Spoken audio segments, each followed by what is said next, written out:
Vamos iniciar então a leitura dessa semana, que está no livro de Esther, capítulo 9 e o capítulo 10. Semana de 25 de setembro a 1ª de outubro. Vamos à leitura então, capítulo 9 e o 10. No dia 3 do 12º mês, isto é, o mês de Adar, quando a ordem do rei e o seu decreto deveriam ser cumpridos, no dia em que os inimigos dos judeus esperavam dominá-los, aconteceu o contrário. Foram os judeus que derrotaram os que os odiavam. Os judeus se reuniram em suas cidades em todas as províncias do rei Assuero para atacar os que procuravam lhes fazer mal. Ninguém conseguiu se manter firme contra eles, pois todos os povos tinham ficado com muito medo deles. E todos os príncipes das províncias, os sátrapas, os governadores e os que cuidavam dos negócios do rei, apoiaram os judeus, pois tinham ficado com medo de Mordecai. Mordecai tinha se tornado poderoso na casa do rei, e sua fama se espalhava por todas as províncias, visto que ele se tornava cada vez mais poderoso. Os judeus golpearam com a espada todos os seus inimigos, matando-os e destruindo-os. Fizeram o que quiseram com que os odiavam. E na fortaleza de Suzã, os judeus mataram e destruíram 500 homens. Mataram também Parsandata, Dalfon, Aspata, Porata, Adalia, Aridata, Parmasta, Arisai, Aridai e Vaizata, os 10 filhos de Amã, inimigos dos judeus, filho de Amedata. Mas não saquearam seus bens depois de matá-los. Naquele mesmo dia, foi relatado ao rei o número de mortos na fortaleza de Suzã. O rei disse à rainha Esther: e só na fortaleza de Suzã os judeus mataram e destruíram 500 homens e os 10 filhos de Amã? O que será que fizeram nas outras províncias do rei? E agora, você tem mais algum pedido? Ele será concedido. Tem mais alguma solicitação? Ela será atendida. Esther respondeu: se for do agrado do rei que os judeus em Suzã recebam autorização para agir novamente amanhã, conforme o decreto emitido para hoje, e que os 10 filhos de Amã sejam pendurados no madeiro. Portanto, o rei ordenou que isso fosse feito. O decreto foi proclamado em Suzã, e os 10 filhos de Amã foram pendurados no madeiro. Os judeus em Suzã se reuniram novamente no dia 14 do mês de Adar, e mataram 300 homens em Suzã, mas não saquearam seus bens. Os outros judeus que moravam nas províncias do rei também se reuniram e defenderam suas vidas. Eles se livraram dos seus inimigos e mataram 75.000 dos que os odiavam, mas não saquearam seus bens. Isso aconteceu no dia 13 do mês de Adar. No dia 14 eles descansaram e fizeram essa data um dia de banquetes e alegria. Quanto aos judeus em Suzã, eles se reuniram no dia 13 e no dia 14 do mês de Adar. No dia 15 eles descansaram e fizeram dessa data um dia de banquetes e de alegria. É por isso que os judeus que moravam nas cidades dos distritos ao redor fizeram do dia 14 do mês de Adar um dia de alegria, de banquetes e de comemoração, uma ocasião para enviar porções de alimentos uns aos outros. Mordecai registrou esses eventos e enviou cartas oficiais a todos os judeus em todas as províncias do rei Assuero, tanto as próximas como as distantes. Ele lhes ordenou que celebrassem anualmente os dias 14 e 15 do mês de Adar, pois nesses dias os judeus descansaram dos seus inimigos, e nesse mês sua tristeza se transformou em alegria e seu luto em comemoração. Eles deveriam celebrar essas datas como dias de banquetes e de alegria, como ocasião para enviar porções de alimentos uns aos outros e dar presentes aos pobres. Os judeus concordaram em adotar como costume a comemoração que haviam começado e em fazer o que Mordecai lhes escreveu, pois Amã, inimigo de todos os judeus, filho de Amedata, ou Agagita, tinha tramado destruir os judeus e lançado isto é, a sorte, para deixá-los em pânico e destruí-los. Mas, quando Esther compareceu perante o rei, ele ordenou por escrito que seu plano maligno contra os judeus recaia sobre sua própria cabeça. Então ele e seus filhos foram pendurados no madeiro. É por isso que chamaram esses dias de Purim, que vem da palavra pur. Assim, em vista de tudo o que estava escrito na carta, do que tinham visto e do que lhes tinha acontecido, os judeus impuseram a si mesmos, a seus descendentes e a todos os que se juntassem a eles, a obrigação de comemorar esses 2 dias e de fazer o que estava escrito a respeito deles, na época determinada, todo ano. Esses eram dias para ser celebrados por todas as gerações, por todas as famílias, em todas as províncias e em todas as cidades. Esses dias de Purim não deveriam ser descontinuados entre os judeus, e essa comemoração não deveria ter fim entre os seus descendentes. Mais tarde, Uma segunda carta foi escrita a respeito dos dias de Purim, e a rainha Esther, filha de Abiail, e Mordecai, o judeu, a confiaram com toda a autoridade.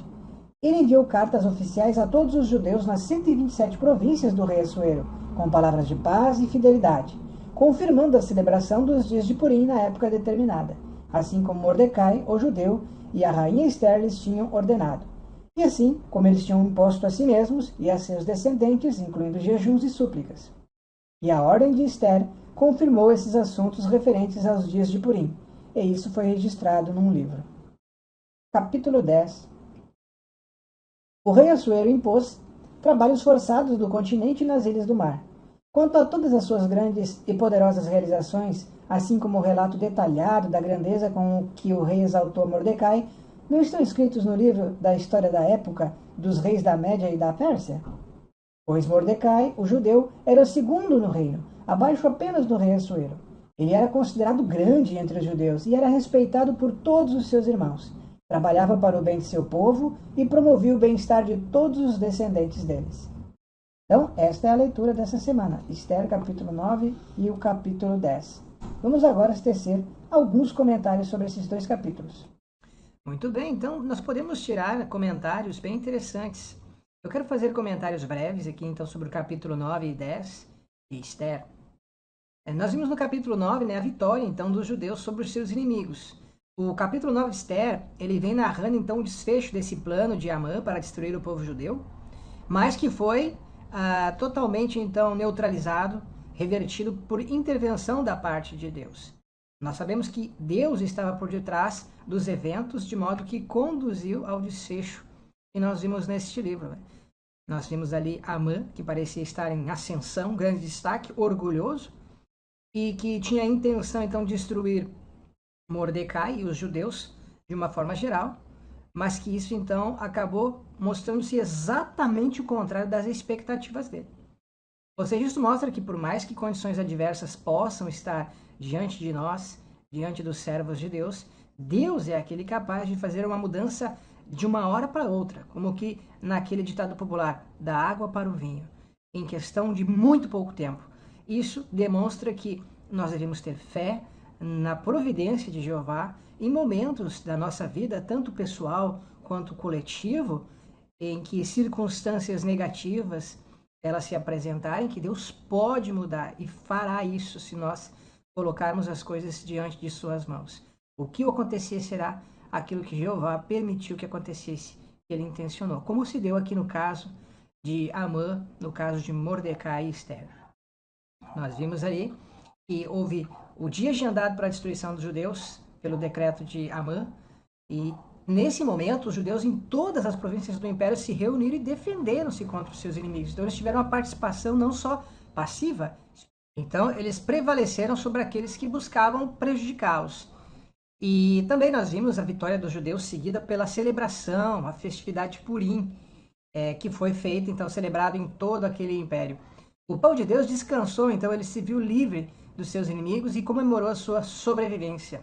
Esse capítulo, então, detalha para nós como os judeus instruíram essa festividade de Purim. E também isso nos faz pensar, que realmente Jeová lhe fará uma grande festividade também no fim desse sistema de coisa, quando nós, por fim, tivermos a vitória sobre os nossos inimigos, os inimigos de Jeová, os filhos desse sistema, que, como nós sabemos, no Armagedon, tentarão lutar contra os santos do Supremo, quanto os servos de Jeová terão de ser destruídos. Isso, com certeza, vai ser o ápice, ou vai ser o êxtase dessa festividade de Purim que houve lá nos judeus, naquele período, com Mordecai e Esther iniciando-se ali, mas com certeza terá o seu vislumbre maior, o Purim, a festividade de Purim maior, por assim dizer, depois do Armagedon, onde então se celebrará a vitória do povo de Deus sobre os seus inimigos. Nós vimos aqui que Mordecai e Esther também decretaram que isso deveria ser observado anualmente para lembrar as ações de Deus a fim de livrar o seu povo. Então veja que eles entendiam que aquilo era uma intervenção de Jeová, uma intervenção de Deus. Eles tiveram a participação ativa, sim, então as suas ações colaboraram com a providência divina. Isso mostra que nós também devemos fazer a nossa parte, em todos os sentidos, para não sermos meros espectadores dos eventos, mas nos empenharmos também. E a nossa luta hoje é contra os falsos ensinos, contra a promoção de ideias erradas. É uma luta espiritual, não física, como aqui, mas ela traz para nós esses princípios que servem ser levados e lembrados sempre e colocados em prática, ação, não somente a ideia, mas a ação, a efetividade da nossa fé através das ações.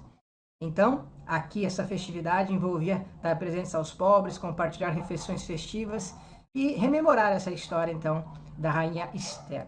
Vimos no capítulo 10 que ele conclui, então, com Esther como um foco e Mordecai em sua crescente influência no Império Persa. Então, é uma história poderosa, né, que mostra a providência divina. Nós vimos esse livro maravilhoso de Esther, demonstra a coragem desses indivíduos que se levantaram para proteger, né, o povo de Jeová, ou seja, diante de situações altamente arriscadas para si, como é o caso de Esther em comparecer perante o rei, mas que eles deixaram esse medo e se colocaram à disposição, enfrentaram seus temores, sem saber o que aconteceria consigo mesmo, em favor de seu povo, demonstrando esse amor em ação. Também se destaca aqui nesses capítulos finais a celebração e a lembrança das intervenções divinas, e isso como uma festividade anual a ser comemorada pelos judeus. E também mostra que Mordecai teve um começo humilde, como servente ali, um servo, mas que ele é elevado a uma posição de grande honra e poder dentro do Império Persa. Então, isso nos mostra aquela ideia de que muitas vezes Deus vai usando indivíduos comuns, né, para realizar seus propósitos. E a fidelidade nesses pequenos detalhes faz com que Deus, portanto, os recompense no seu devido tempo, o engrandecendo e o glorificando. Isso aí fica para nós, então, como um breve comentário, um resumo desses dois capítulos 9 e 10 do livro de Esther. Então é muito interessante e isso nos mostra que Deus ele pode levantar líderes inesperados para cumprir com os seus planos. Então isso é algo que fica para nós também, sempre nos colocarmos à disposição de Jeová para que, se Ele desejar, possa nos usar onde quer que Ele queira a fim de cumprir seu propósito. Fique então esses comentários como sugestão para os irmãos utilizarem, melhorarem, ampliarem, e deixe também o seu comentário abaixo aqui do vídeo, e assim você vai contribuir para que outras pessoas também sejam edificadas pelas suas palavras. Vamos então, a partir de agora, ao estudo de livro, estudo bíblico de congregação. A lição é 59. A lição 59, depois o ponto 1 ao 5. Vamos ver o seguinte: enfrente perseguição com coragem. Mais cedo ou mais tarde, todos os cristãos vão enfrentar oposição, até mesmo perseguição. Será que isso deveria nos deixar com medo? Bom, vamos analisar. A pergunta do parágrafo 1 é: por que podemos esperar perseguição?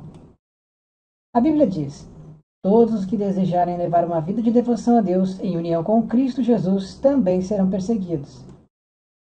2 Timóteo 3,12.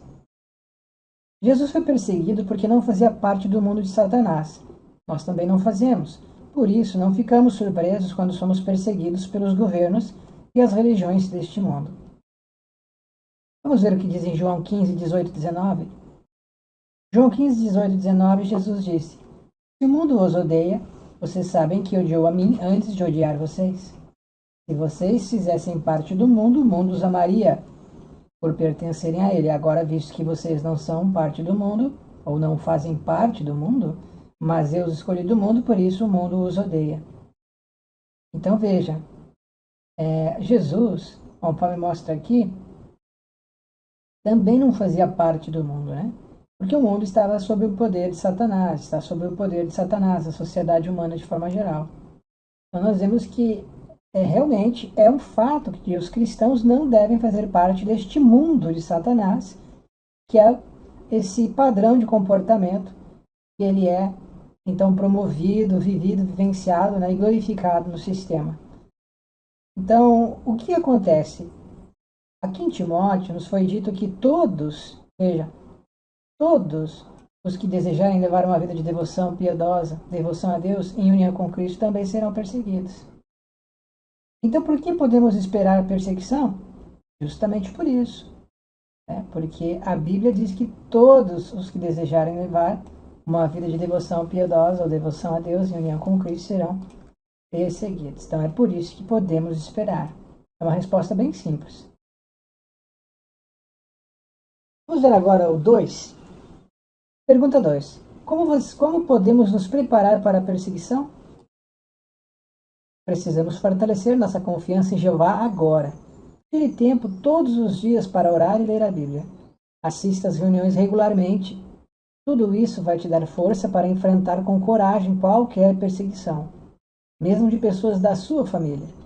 O apóstolo Paulo sofreu muita perseguição e disse: Jeová é meu ajudador, não terei medo. Está aqui em Hebreus 13:6. Como podemos nos preparar para a perseguição? Veja, essa pergunta ela quer saber como nós podemos estar preparando-nos desde agora para enfrentar a oposição e a perseguição que vai se intensificar no futuro. Aqui traz algumas medidas que nós podemos tomar, mas você pode ficar à vontade para comentar outras que não conste aqui. O que o parágrafo traz para nós é que nós devemos orar e ler a Bíblia. Isso vai nos fortalecer. Assistir às reuniões regularmente. Então, aqui vem uma segunda a forma pela qual podemos ir já nos preparando para ganharmos força. Nós vimos aqui que Jeová ele deve ser encarado como nosso ajudador. E é através da oração, através da leitura dos exemplos bíblicos e através da união com os nossos irmãos nas reuniões, por estarmos assistindo às reuniões regularmente, que nós vamos poder ter, então, esse fortalecimento. Então, essa aqui é a resposta breve, básica, da pergunta: como podemos nos preparar para a perseguição? Vamos agora ver a segunda parte que diz: outra maneira de aumentar nossa coragem é participar na pregação regularmente. Pregar aumenta a nossa confiança em Jeová e nos ajuda a vencer o medo do homem.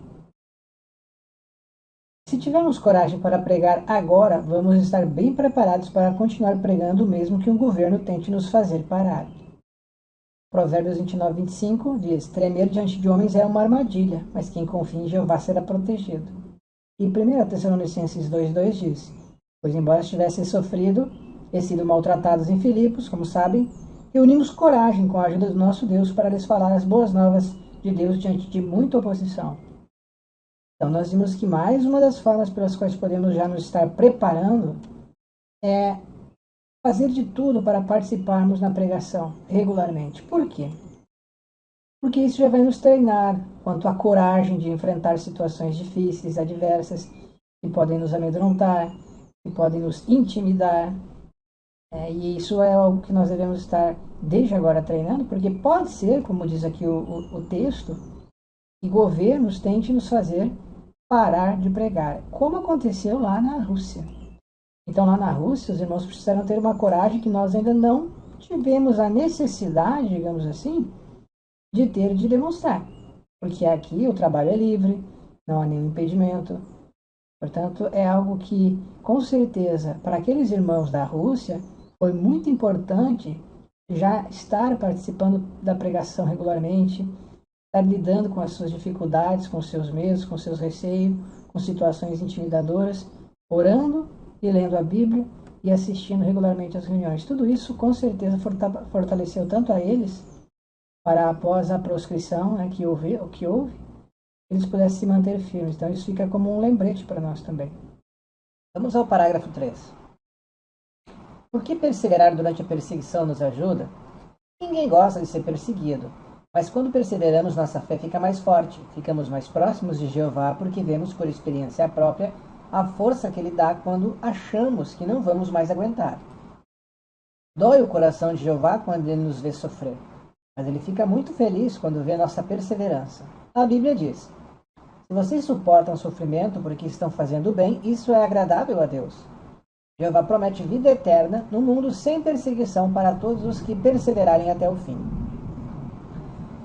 Então vejamos aqui em Tiago 1:24 diz: meus irmãos, considerem como motivo de verdadeira alegria o fato de enfrentarem diversas provações, visto que vocês sabem que a qualidade provada de sua fé produz perseverança. Mas deixem que a perseverança complete sua obra, para que vocês sejam completos e sãos em todos os sentidos, sem lhes faltar nada. 1 Pedro 2:20, pois, que mérito vocês têm se são espancados por pecarem e suportam isso? Mas se vocês suportarem ou suportam sofrimento porque estão fazendo bem, isso é agradável a Deus.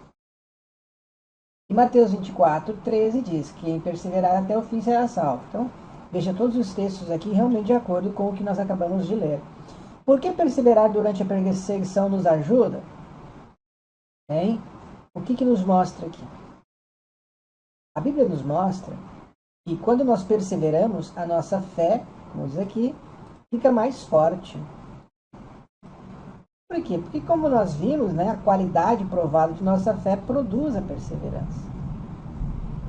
Nós aprendemos a resistir, nós aprendemos que mesmo em face das adversidades e dos problemas, Jeová vai nos recompensar. Jeová está nos observando.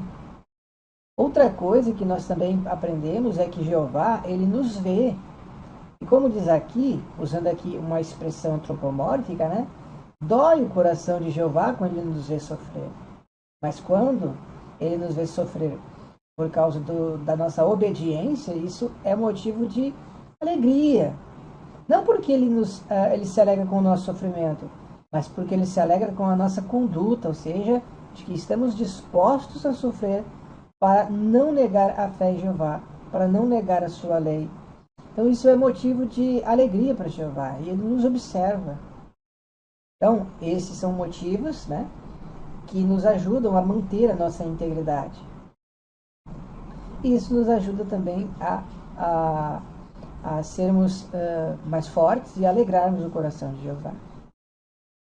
E isso, como diz aqui, isso é agradável a Deus. Então, nós queremos agradar a Jeová. Nós queremos perseverar, como diz aqui, até o fim. E para perseverarmos até o fim, é necessário que nós sejamos capazes de compreender além daquela situação que nós estamos passando naquele momento. Vamos agora ver aqui o Aprenda Mais. Seja porque é possível ser leal a Jeová apesar da perseguição. Veja também as bênçãos de fazer isso. Nós estamos vendo aqui a imagem onde nós temos um pai e uma mãe e uma jovem que provavelmente está enfrentando oposição na família. Vamos analisar aqui. Você pode vencer a oposição na família. Jesus reconheceu que nem sempre a família ia querer que a pessoa servisse a Jeová. Leia Mateus 10, 34 e 36, depois conversem sobre o ponto a seguir. Lá diz: não pensem que vim trazer paz à terra. Vim trazer não a paz, mas a espada. Pois vim causar divisão, o homem contra o pai, a filha contra a mãe, a nora contra a sogra. Realmente os inimigos do homem serão os de sua própria casa. Então veja, o texto que Jesus aqui, o texto dessa passagem de Mateus, onde Jesus fala sobre que haveria esse tipo de embate, esse tipo de dificuldade dentro da família. Então o que pode acontecer quando um membro da família decide servir a Jeová? Ora, pode ser que essas pessoas elas se oponham a você servir a Jeová. Isso seria algo realmente difícil, não é verdade? Porque, veja, são pessoas que você ama. São pessoas com as quais você não quer ter decepção. Você não as quer decepcionar. Mas, infelizmente, na cabeça delas, na mente delas, o que você está fazendo talvez seja ruim. Talvez seja perigoso. Então, como é importante saber lidar com a oposição, saber perseverar diante de circunstâncias como esta, onde você ama essas pessoas que estão se opondo a você, você compreende a motivação delas, mas você não concorda com a ideia que elas têm, porque você está conhecendo a verdade, você está conhecendo o que Jeová requer de você. Aqui diz o seguinte: para ver um exemplo disso, assistam o vídeo, depois converse sobre o ponto a seguir.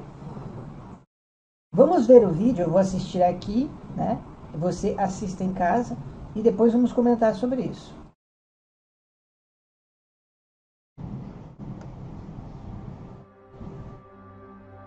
Minha família é de judeus húngaros. A maioria deles foram mortos em campos de concentração. Por causa do Holocausto, eu não sei o que é ser parte de uma família grande. Eu precisava saber por que meus familiares foram assassinados. Foi por isso que, quando eu era bem jovem, eu pesquisei para ver se existe uma religião verdadeira. Para mim, ser judia não era uma religião, era a minha cultura. Uma amiga chegou para mim e disse: "Eu quero te contar uma coisa. Eu ganhei esse livro de uma testemunha de Jeová. É o livro mais maravilhoso que eu já li." Eu disse: "Tá, eu vou ler." Não passou nem uma semana e bateram na minha porta. Eram duas jovens e elas começaram a conversar comigo sobre a Bíblia. Eu passei a estudar regularmente com a Carolyn e comecei a gostar cada vez mais do estudo. Um dia, meu pai estava em casa. Ele gritou com as irmãs e expulsou elas de casa. A situação só piorou depois disso. Eu não tinha mais paz. Eu chorava muito. E eu não conseguia entender por que eles nem mesmo perguntavam: "O que você vê nessa religião? Quem são essas pessoas?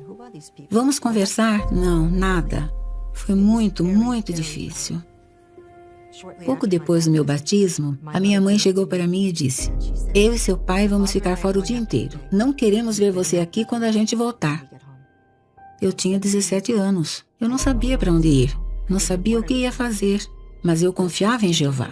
Eu peguei o telefone e liguei para Carolyn. Em poucos minutos já tinha irmãos e irmãs na minha casa. Eles colocaram minhas coisas no caminhão e me levaram para a casa da Carolyn. Ela disse: "Você pode ficar aqui." Antes de me batizar, eu e um amigo íamos de carro para a escola. Aos poucos fui falando para ele o que eu estava aprendendo. Ele disse: "Eu quero conhecer essas pessoas. Eu tenho algumas perguntas." Eu perguntei para elas: por que nós morremos? Por que ficamos velhos? E elas respondiam na Bíblia. Quando elas foram embora, eu disse: "Essa é a verdade." Quando eu era criança, eu tinha que ir na igreja todos os domingos. Mas, na adolescência, a religião foi ficando menos importante e o basquete mais importante. Quando você é jovem, você vê que os jogadores ganham muito dinheiro. Meus professores diziam para os meus pais: "Ele vai ser um bom jogador de basquete e pode valer milhares de dólares quando se formar." Eu ganhei mais de 125 bolsas de estudo. Isso quer dizer que eu podia ter feito faculdade de graça só por jogar basquete. Então, já bem novo, eu percebi que jogar basquete profissional poderia significar muito para mim e para minha família.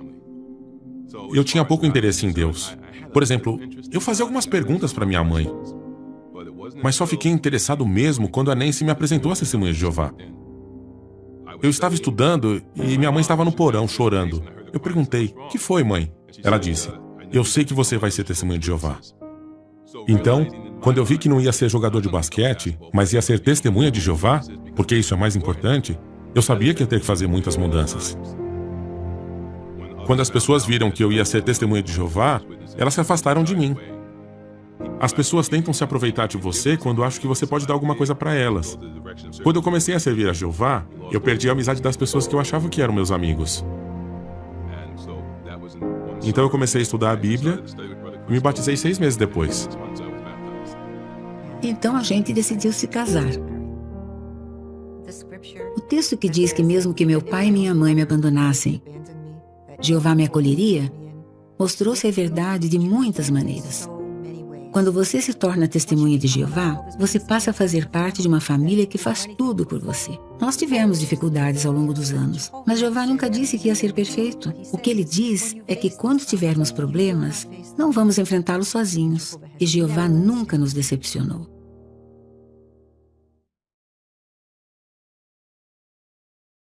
Bom, nós acabamos de ver aqui então, o vídeo, né? Onde é um exemplo do que significa oposição na família. A pergunta é: o que você faria se um parente ou um amigo não quisesse que você servisse a Jeová? Como é que você se comportaria, né? Mãe, pai, esposa, irmão, filho, enfim, como você se comportaria? Veja, é uma situação bastante delicada. Nós vimos ler uma irmã que era judia, que é judia, e cuja família se opôs, até mesmo, como disse ali no vídeo, avisando, né, que o casal sairia de casa, os pais dela sairiam de casa, e quando voltasse não a queriam ver ela lá, né? Ou seja, eles estavam dizendo que ela tinha que ir embora, sair de casa.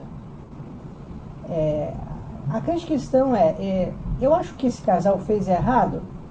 Eu acho que eles fizeram errado, como a irmã falou, em não tentar conversar com ela, dialogar, tentar raciocinar com ela. Quem sabe teriam entendido, ou quem sabe, pelo menos, teriam tolerado. Mas eu vou ser sincero aqui nesse comentário. Eu não acho que aquele casal fez errado.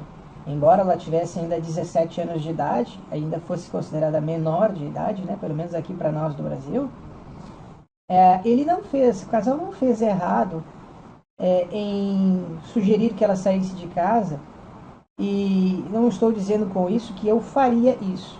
Tá? Mas por que eu acho que eles não fizeram errado? Porque, veja, nós sabemos que existem experiências dentro da congregação onde pais e mães, eles também solicitam que o seu filho saia da sua casa se eles abandonam a congregação. Então não é verdade.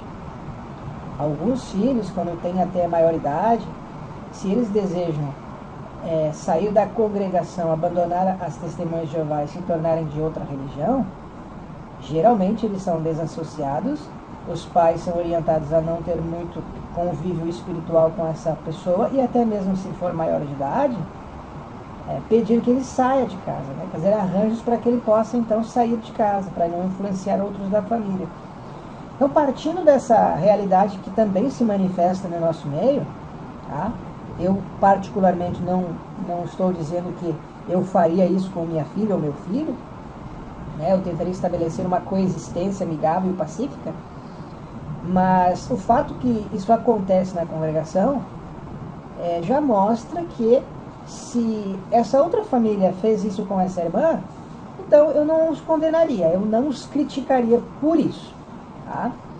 Agora, um detalhe interessante é que essa irmã teve uma acolhida, como mostra ali, teve uma acolhida por parte dos irmãos, ou seja, ela já tinha um local onde ela foi acolhida, recebeu carinho e ajuda para continuar estudando, para continuar sendo uma testemunha de Jeová, atingir esse alvo que era ser uma testemunha de Jeová. Mais tarde também nós vimos aquele irmão, né, com quem ela é casada, que também abriu mão de várias coisas desse mundo que o sistema oferecia a ele para se dedicar a Jeová. Talvez ele entendesse que se ele tivesse aberto a essa oportunidade, ele não teria espaço para ser uma testemunha de Jeová, ou pelo menos não da forma como ele gostaria naquele momento de manifestar e exercitar o seu cristianismo. Muitas pessoas aí fora poderiam condenar isso. Né? Como assim uma pessoa vai abrir mão de estudar e ter um bom trabalho, ou se dedicar aos esportes, ganhar e lucrar, ter muito dinheiro e fama com isso? Ora, nós sabemos que Jesus, em certa ocasião, disse diante de um jovem que era rico, que se ele quisesse ser perfeito, ele tinha que vender todas as coisas dele, dar aos pobres e seguir Jesus. Aquilo que Jesus ofereceu para ele parecia ridículo da perspectiva secular. Tanto é que ele mesmo, embora fosse uma pessoa boa, aparentemente, porque ele disse que fazia todas as coisas segundo a lei desde jovem, ele desistiu da oportunidade que lhe fora dada por Jesus. E acabou perdendo aquilo que seria o mais importante, que era se tornar um rei ao lado de Jesus Cristo. Pelo menos naquela ocasião se mostra que ele abriu mão daquilo. Então, veja, da perspectiva das pessoas, no mundo secularista, é óbvio que isso pode parecer chocante e absurdo, mas a grande questão é como Jeová vê essa atitude. Como o cristão, né, está demonstrando pelas suas ações o que é prioridade na sua vida. Então, o que você faria se passasse por situações como essa? Importante meditar. O Salmo 27:10 diz: mesmo que meu pai e minha mãe me abandonem, Jeová me acolherá. Marcos 10, 29 e 30 diz: Jesus disse: eu lhes garanto, ninguém deixou casa, irmãos, irmãs, mãe, pai, filhos ou campos por minha causa e por causa das boas novas, que não receba 100 vezes mais agora, neste tempo, casas, irmãos, irmãs, mães, filhos e campos, com perseguições, e no futuro sistema de coisas, a vida eterna. Então Jesus falou de pessoas que, infelizmente, teriam de deixar para trás até mesmo familiares. Jesus disse isso. Mas ele deu uma garantia de que, se isso acontecesse, as pessoas não deveriam se desesperar, porque Jesus providenciaria uma família para ela. Ou seja, elas teriam acolhida, elas receberiam amor, elas também teriam um local onde se abrigar e ter também apoio emocional, físico, espiritual. Teriam perseguições? Sim, Jesus falou com perseguições, porque provavelmente a família continuaria perseguindo, ou até mesmo criticando ou combatendo a nova fé dela. Mas Jesus disse que no futuro, se eles perseverassem, teriam vida eterna. Então, como essa promessa pode ajudar você a enfrentar a oposição na família ou de amigos? É dessa forma. Essa perspectiva deve estar bem firme e bem clara em sua mente. Só assim você vai continuar vencendo a oposição da família. E vencer a oposição da família aqui não é através de você também se tornar uma pessoa que briga, critica, que escarnece, persegue a religião da sua família. Não. Você tem que agir com respeito. Vencer a oposição significa fazer a sua parte sem ser uma pessoa agressiva, sem criar embates, mas sim praticando o seu cristianismo de modo modesto. Vamos agora ao parágrafo, a parte 5. Continue servindo a Jeová apesar da perseguição. É preciso coragem para servir a Jeová quando outros tentam nos impedir de fazer isso. Assistam ao vídeo e depois conversem sobre o ponto a seguir. Vamos assistir o vídeo, então.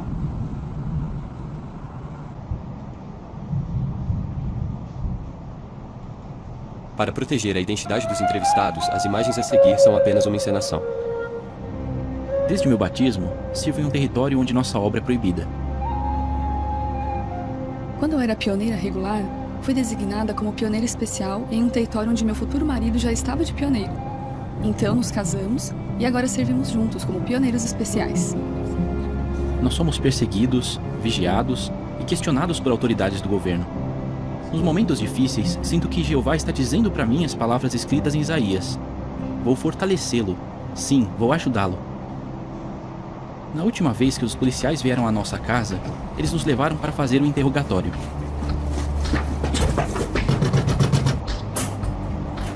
Eles disseram que eram obrigados a nos levar, então fomos com eles. Naquela hora, senti que Jeová me dava seu Espírito Santo e sabedoria, mas também senti que ele me deu forças para ir com eles. Sou muito grato a ele por isso. É verdade. Quando entramos no carro, eu orei a Jeová. Por favor, nos ajude a dar testemunho do Senhor.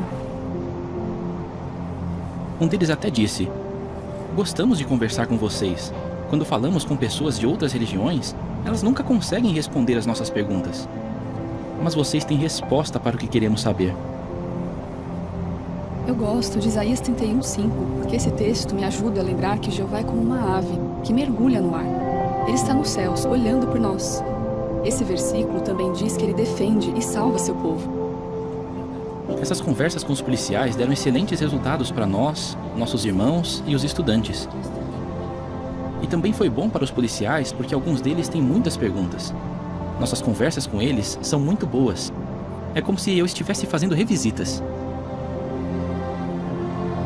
Nós contamos para os nossos estudantes como Jeová nos dá força e nos ajuda quando temos que falar com as autoridades. Isso fortalece a fé dos estudantes. Depois de passar pela polícia, nós nunca ficamos trancados em casa com medo. Pelo contrário, tentamos passar ainda mais tempo no serviço de campo com nossos irmãos, porque isso também os encoraja. Sempre falamos sobre como Jeová defende seu nome. Em algumas situações, quando leio os Salmos, sinto que Jeová está mostrando que está comigo. Eu acredito muito nisso. Jeová está mesmo comigo, me mostrando que ninguém pode fazer nada contra mim.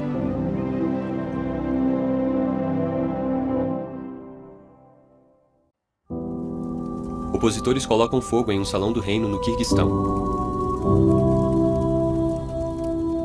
O salão é reconstruído e logo depois o incendeiam novamente. Nós participamos da primeira construção do Salão do Reino.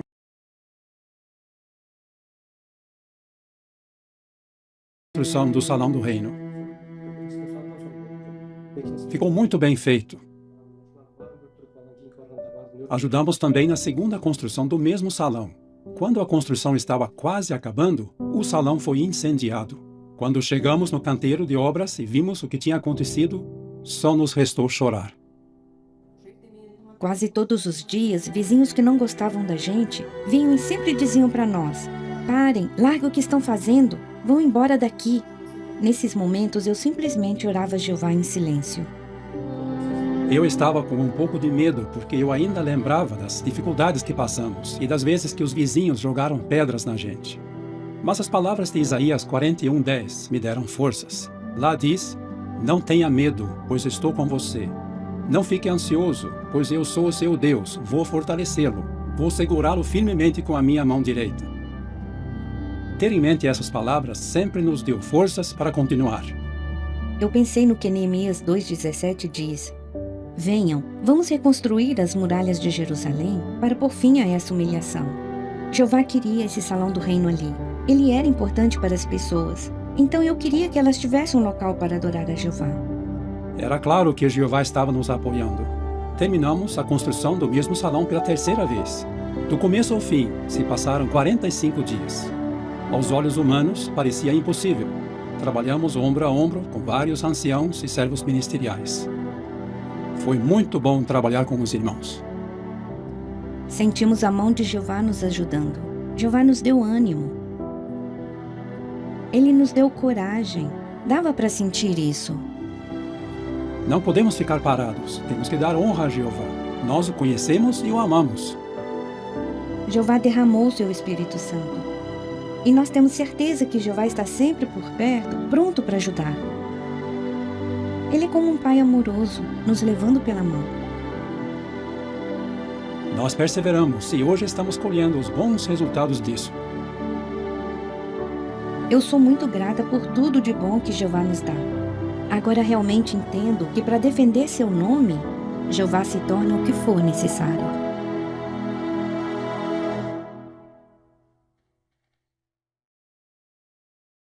Então nós vimos aqui, né, essa situação, essas duas experiências, né, e como os exemplos desse vídeo fortalecem a sua fé. Bom, veja, nós vimos ali o caso de um casal de irmãos que sofria perseguição, ou sofre ainda perseguição em certo país, e até mesmo, imagine, ter sua casa invadida, né, por policiais, simplesmente porque eles são cristãos, acreditam em Deus e fazem seu trabalho de pregação dessa mensagem. Isso faz com que algumas autoridades em certos países vejam as testemunhas de Jeová como extremista, porque tem crenças que divergem daquilo que é, digamos, o normativo ou majoritário naquela região. Infelizmente, uma demonstração clara de intolerância religiosa.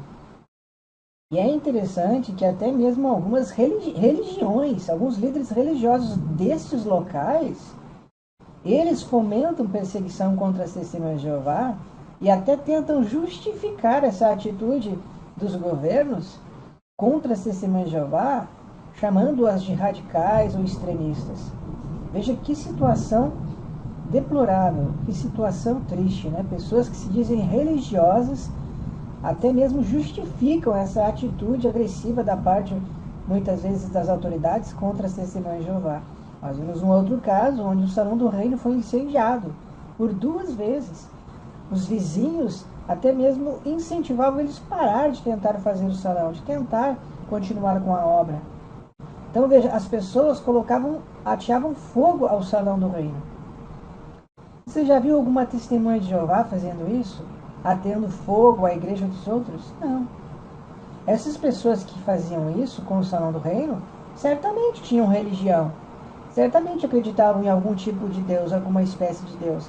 Mas que tipo de fé religiosa é essa que leva as pessoas a atearem fogo no Salão do Reino, na casa de adoração religiosa de pessoas de outra fé? Imagine se uma testemunha de Jeová fazer isso.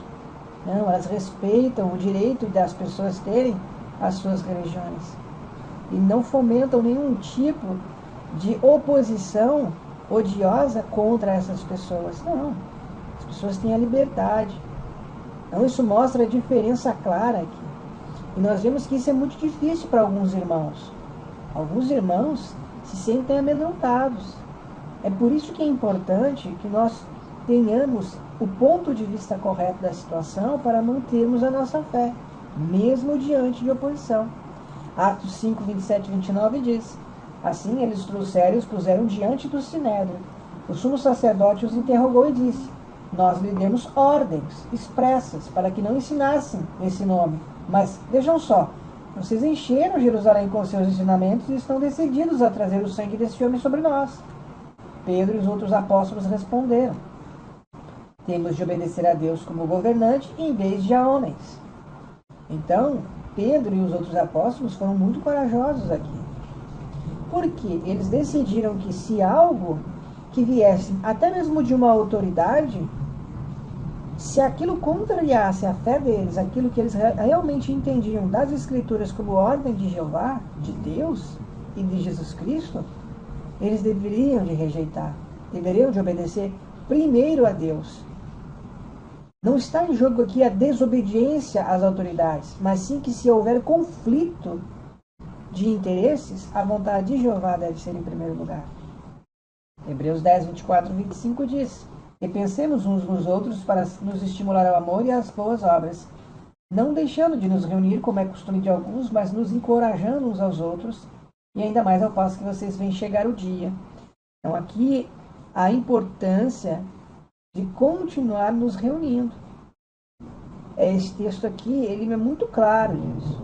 E nós temos de nos reunir com que objetivo? Porque nós pensamos uns nos outros. Porque nós não nos consideramos pessoas autossuficientes ou consideramos os outros autossuficientes.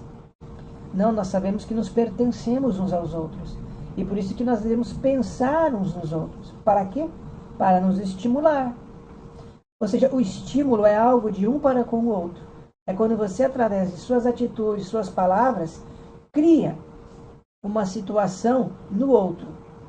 Cria um sentimento no outro. Ou induz o outro à ação através do estímulo que você causa. E isso só é possível na interação, estando junto. Paulo falou que naquele tempo tinha algumas pessoas que já tinham o costume de deixar de se reunir.